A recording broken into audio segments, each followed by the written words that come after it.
अवधूत चिंतन श्री गुरुदेव दत्त श्री स्वामी समर्थ. भगवान श्रीकृष्ण जन्माष्टमी देशभरात थाटामाटात साजरी केली जाते. श्रीकृष्ण जन्माष्टमीचा पवित्र सण श्रीकृष्णाच्या भक्तांकडून थाटामाटात साजरा केला जातो. या सणाची लोक आतुरतेने वाट पाहत असतात. जन्माष्टमीला दहीहंडी हा उत्सव साजरा करण्याची परंपरा आहे. या शुभ मुहूर्तावर मंदिरापासून ते घरापर्यंत विशेष तयारी केली जाते. जन्माष्टमीच्या दिवशी कानाची पूजा करण्याबरोबरच उपवासही केला जातो.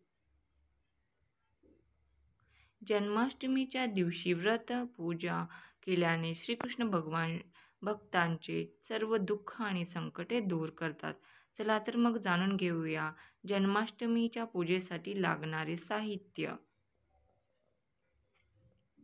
भगवान श्रीकृष्णाची मूर्ती किंवा फोटो, लाल किंवा पिवळे कापड, पूजेचे ताट, कापूस, दिवा, तेल, अगरबत्ती, कापूर आणि धूप, तुळशीची पाने, सुपारी, मिठाई, फळे, दही, लोणी, पंजिरी, मेवा, पंचामृत, गंगाजल, कुंकू या सर्व साहित्य आपल्याला घ्यायची आहे.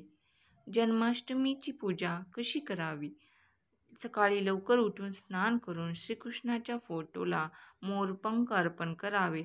या दिवशी श्रीकृष्णाला पिवळे वस्त्र आणि शृंगार अर्पण करावे. संपूर्ण दिवस भगवान श्रीकृष्णाची पूजा करावी.